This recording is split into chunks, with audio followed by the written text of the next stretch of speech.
it's Morag Gamble from the Permaculture Education Institute, and welcome to part 2 of this 4-part series. I hope you enjoyed part 1, out in my garden, talking about what is permaculture, why we need permaculture, and how I got into doing permaculture as well. In part 2, we're going to be exploring what are the different possibilities there are for you to actually make your livelihood from permaculture. What are the possibilities? But before we dive into that part of the session, I'd like to share with you some of the comments from some of the people involved in the Permaculture Educators program. The first workshop I offered, 70 people came. The next one wasn't even advertised and I had 80. Permaculture gives our lives purpose. We share knowledge with others for the greater good of all. I want to teach people how to live sustainably and regeneratively so we can stop climate breakdown together. I don't think I could ever thank you enough for all of your help to achieve my dream. Thank you. So it's just so great to have this. I feel a very warm place in my heart for the permaculture movement and the philosophy, and it's been a real joy to learn about the design principles of permaculture in general and applying it to the marine environment. So I just want to say thank you for that, and I'm really enjoying being part of the class and the course, and look forward to helping where I can to. I would love to bring in anything we can on the marine dimension of it as well. That'd be great.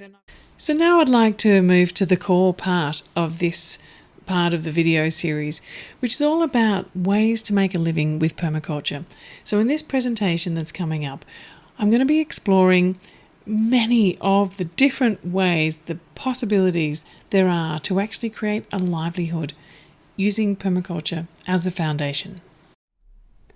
So for me, a permaculture type of work is very much an ethical livelihood. It's about working with nature and creating a sustainable income that supports your work-life balance. It's something that you can cultivate a level of diversity and ongoing interest and curiosity for yourself and ongoing learning. And it's about creating abundance too, but in a whole sense of abundance. So looking at how to cultivate not only your capital, but your social capital and the environmental capital. And it's really a whole systems approach. And applying the regenerative thinking that you apply to permaculture design and permaculture land management and also permaculture community development to actually looking at how you can create that in your own economic system for yourself and for your family. But before I start into looking at those 7 different ways that I've identified as making a living in permaculture, I wanted to refer to Bill Mollison, the founder of permaculture. Well, actually the co-founder with David Holmgren. And one of the quotes is that we need to do more than just grow our own vegetables, which important that is, of course. It's the foundation of creating sustainable local economies and sustainable local food systems. But what Bill was talking about, we need to examine the roots of the problems of world hunger, resource depletion, and make big changes in the prevailing financial system. So he's looking at how we can actually, through our own life and livelihood, contribute to the well-being of other people and the well-being of the planet, but also try and pull the rug out of our current financial system. So that requires us to actually look at our own work and at where we put our money, where we save our money, the sorts of investments that we support. And so it's kind of a bigger picture approach to looking at how we can live a permaculture lifestyle, but with all these other systems in place, what are often called the invisible systems. And Bill also said, we're surrounded by insurmountable opportunities. And the thing is that wherever you look, there are opportunities to make positive change. And so the idea is that taking the framework of permaculture and looking in your own environment, in your own community, to find the niche, to find that point where you can take this thinking and apply it and create a livelihood out of supporting the earth and supporting the people and supporting your family simultaneously. So the 7 ways to make a living with permaculture that I'd like to talk about, and I know that this is just a beginning. yeah, of course, there are just numerous ways of doing this, but I really wanted to identify these 7 because I think they're a good starting point. And of course, they can ripple off in all different directions. But what I really wanted to talk about today was the fact that permaculture can be a platform that you can weave into your current work, that you can take to make a leap into a different way of life, or to create new and innovative enterprises that are something that perhaps we hadn't thought about before. But it provides that the thinking and the framework and the ethics to guide that. So these are the 7. So educate, design, grow, make, organize, communicate, and collaborate. So let me work through these. But firstly, I wanted to just touch base on the idea about working from an earth-centered perspective.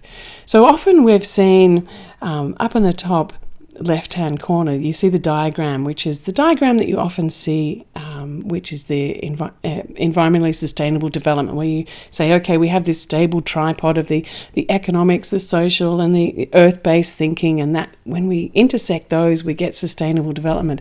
But what it actually has ended up being is this diagram below, kind of like the Mickey Mouse look, where everything is guided by the economy and marginalises the social and the ecological. What we need is a different way of thinking about how we see ecological limits. And it's actually saying, okay, we live within the ecological limits of our planetary system.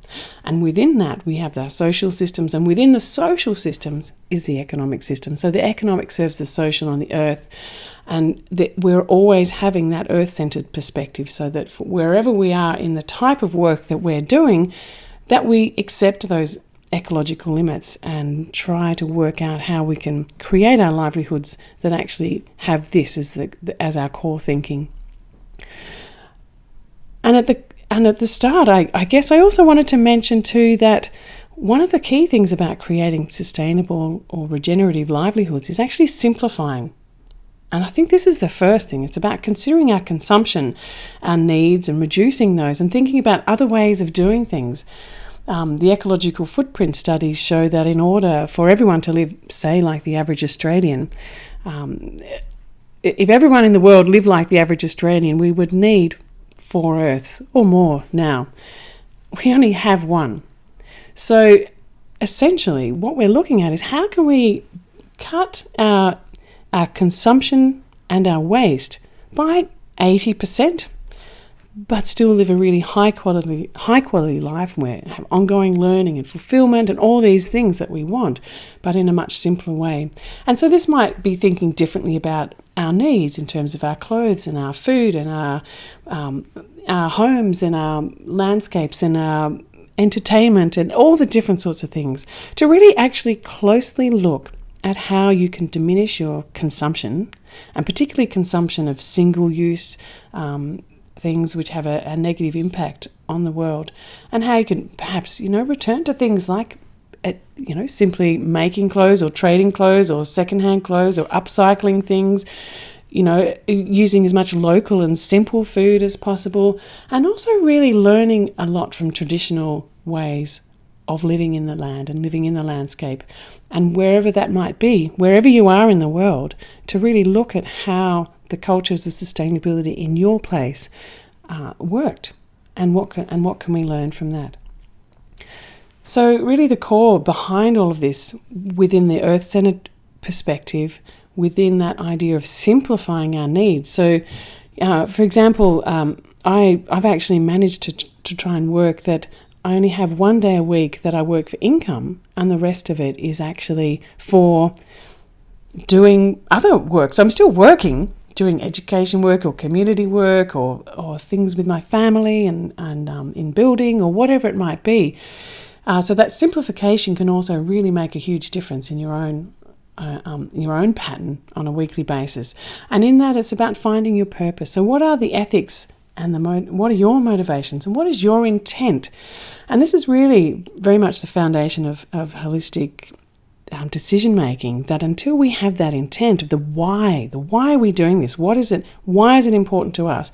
That everything else can hang off that. That's the core decision that we need to make. So what is our reason for doing that? How is it that we're wanting to live? What are the values that we hold strong? What is the contribution that we'd like to make?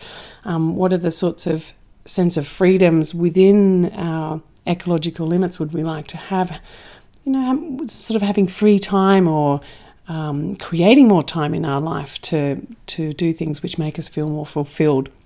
So before we even start to think about what it is, it's the why. And I think we need to stop at that point and really reflect on that, but not just to do it once, but to continuously reflect. And I find it really useful to do this at least once a year or even every 6 months, to actually come back to that purpose and to check in to see, okay, this direction that I'm heading, this really fits with my why. And sometimes, when things get really a bit chaotic, it's a really good point to actually stop and to reassess things and to maybe shed a few things that actually don't really fit with that core why and that core ethic.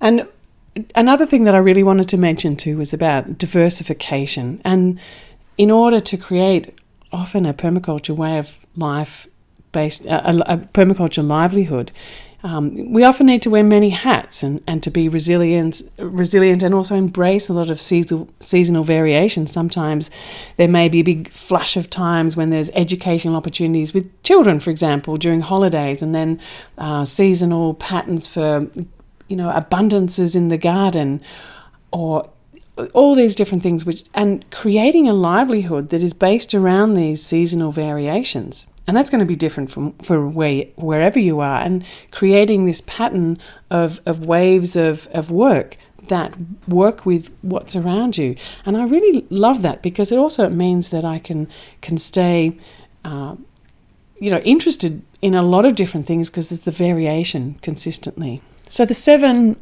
ways of making a living with permaculture. The first one I mentioned was through education.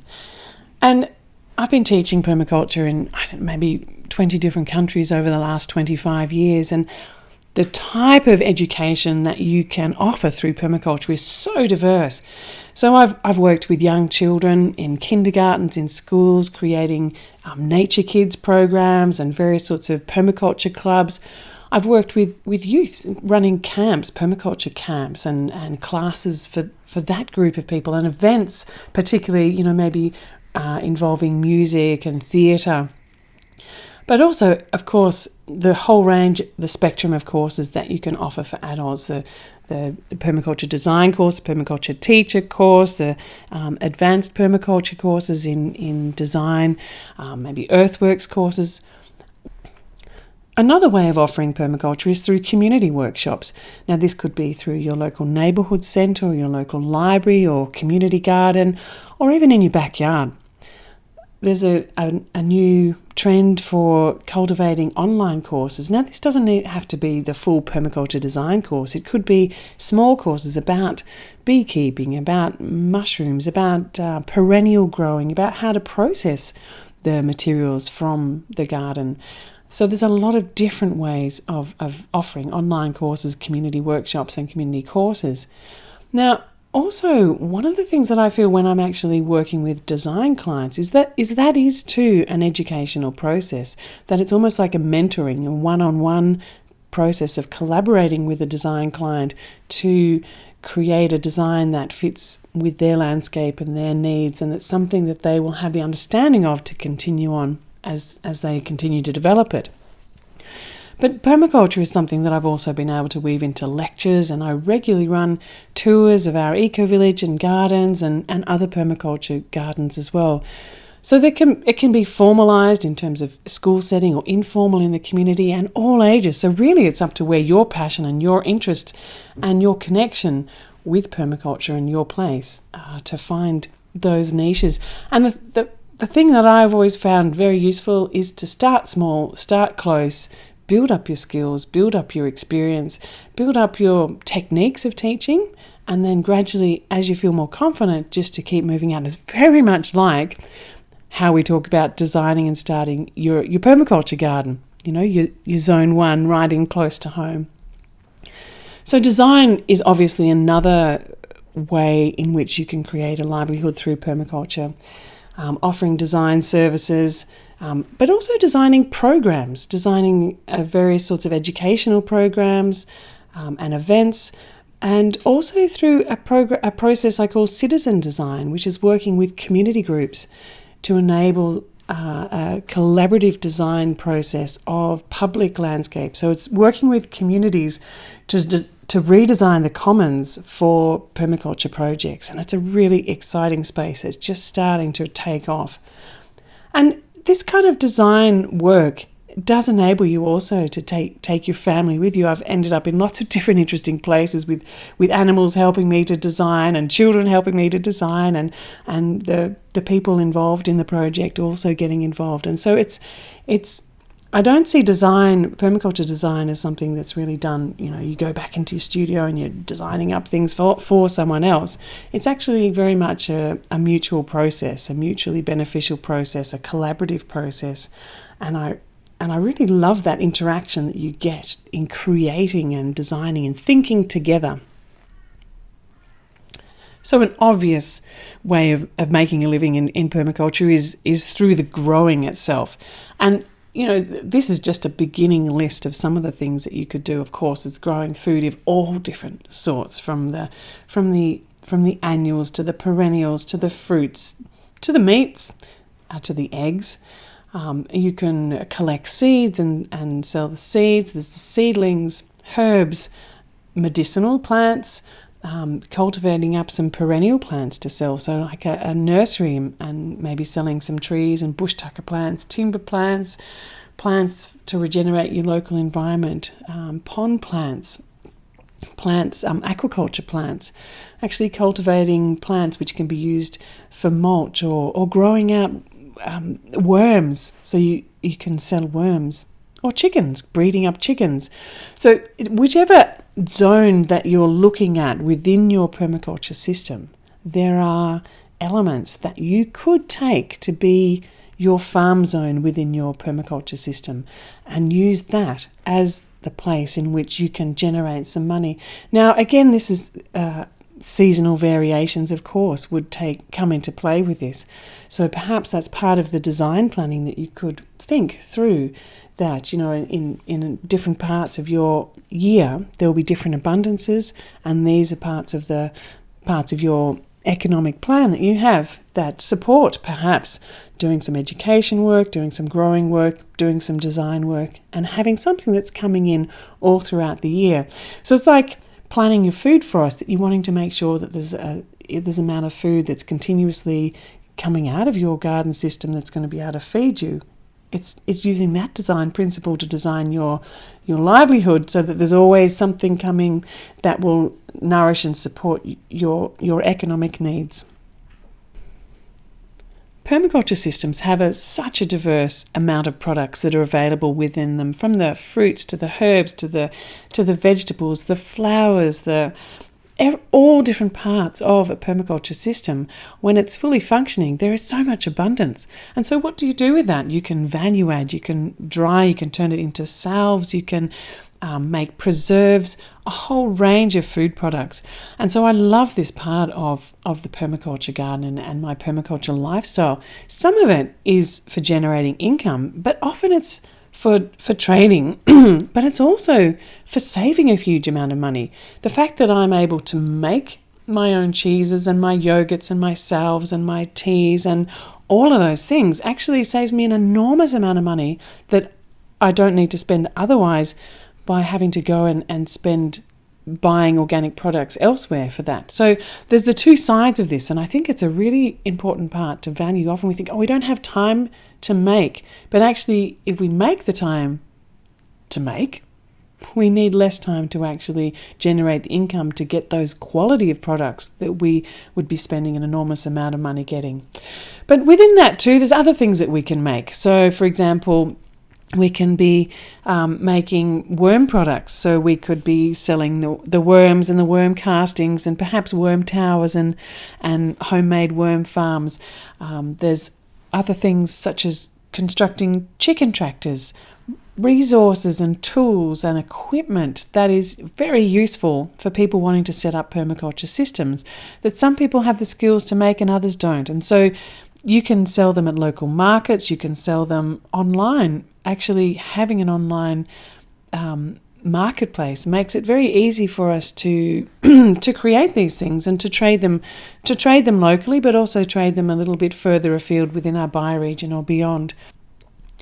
So communication is also a really important part of a possible permaculture livelihood, and it actually forms a very important part of my livelihood.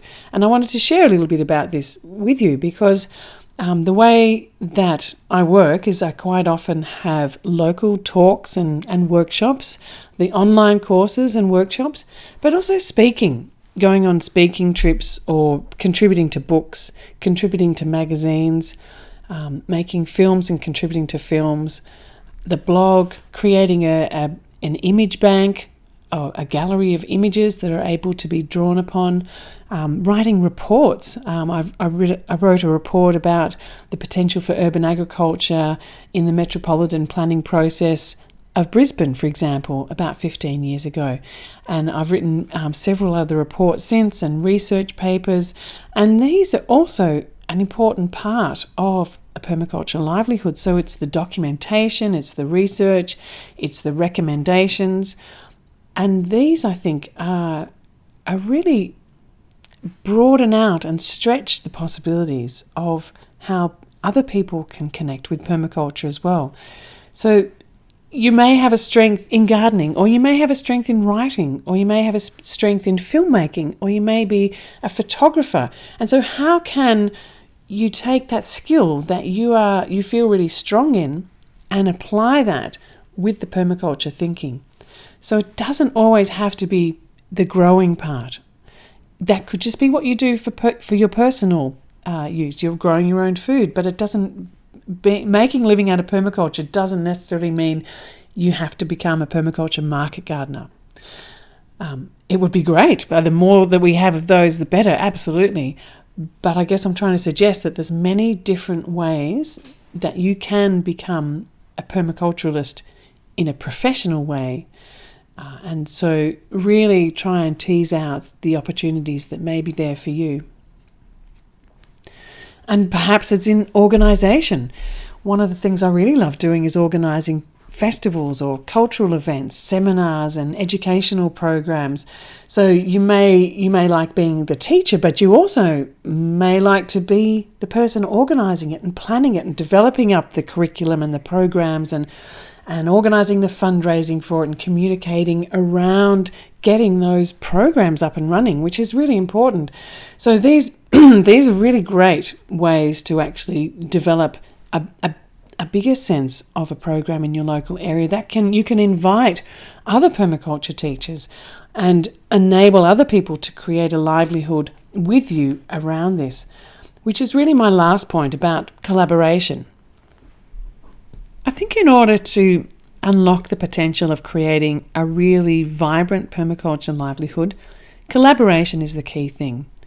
It's really about cultivating a shared economy, a sharing economy too, where you can work together with other people in your local area or across boundaries to cultivate something bigger than what you're able to do yourself. You know, you have a certain set of skills, you have a certain amount of time that you can do things and a certain reach yourself. But by collaborating with other people, it's like creating a guild. And that's a concept within the permaculture landscape, creating guilds, your own guilds of people that help to support each other.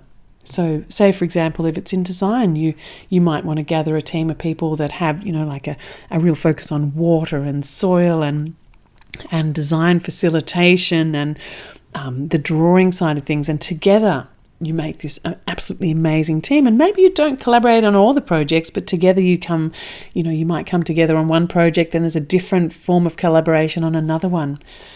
So that sort of informal collaboration is a really fantastic way of working. So you stay as sort of autonomous entities in your own right, but you collaborate continuously in different ways, and there's some kind of thing that emerges out of that that's bigger than all the parts of itself, and it makes it so much more fun and interesting too, rather than just in your own place. Quite often, permaculture designers or teachers are in their own little gardens or in their own spaces, and need to find those points of connection. So this is a really important part, I think. And, it could also be about setting up cooperatives that help to support the distribution of permaculture-related products, or collectives, simple collectives. For example, I mentioned the cow collective that we're part of, in terms of sharing our dairying experience. But there's also local arts collectives in my local town. So, for example, there's 30 different artists that come together and look after a particular gallery. So once every 30 days, it's an artist's time to be in a shop and selling and representing everyone's work. And then the other 29 days, it's their time to create. And so this collective space of having a collective gallery means that it supports everyone to be creative, but it also supports everyone to get their work out there to generate an income to support their work. And so these shared spaces, whether they be for shared offices or shared creative spaces or shared sales places or anything like that gives you an opportunity to collaborate and create something that's bigger than what you're able to offer yourself, and make a bigger impact in terms of your reach and your potential to heal the earth and make a contribution to the community. Masterclass.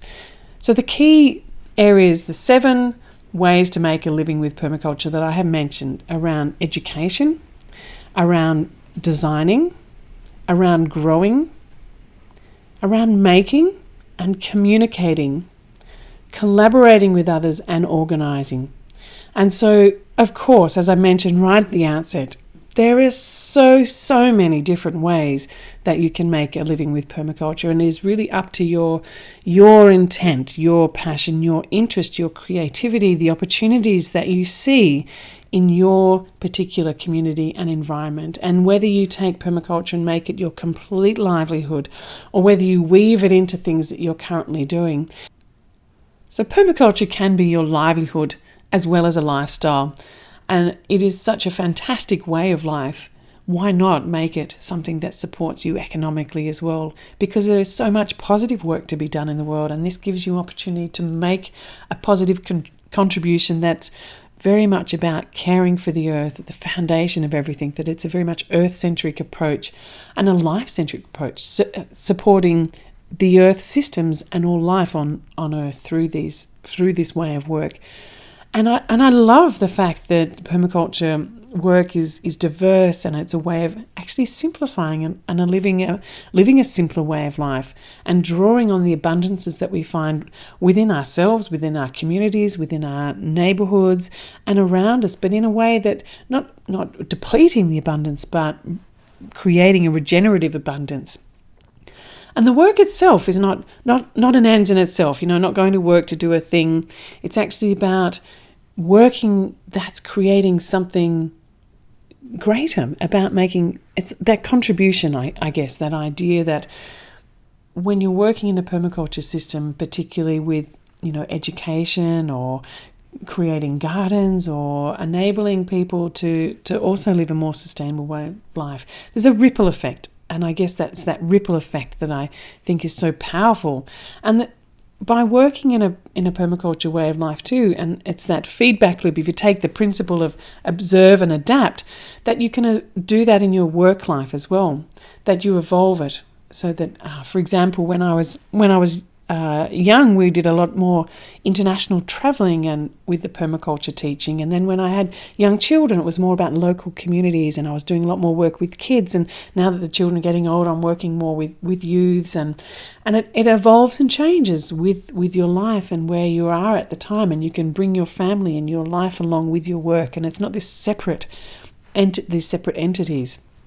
And I love the idea of it being a hugely collaborative process, and to think of that as being a collaboration with nature. So if we acknowledge that on a daily basis we are collaborating with nature and others, and that we weave that into our way of thinking about our work, I think that that's just a magical thing.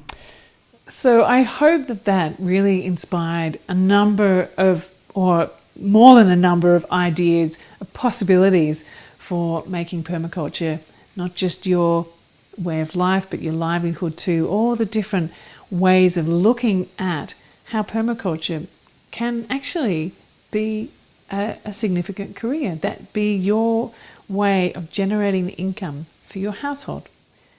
So next time, in part 3, I'll be exploring some of the many ways that you can actually get started. How do you get started in a permaculture career? What do you need to do? What are the different ways that you can actually let people know about your permaculture enterprise? So these are really useful tips that I've found in making permaculture my career. And as I said, I've been doing permaculture for 25 years now and been my main livelihood for all but 9 months at that time. So I hope you come back for Module 3, and I really look forward to seeing you there. Have a great week.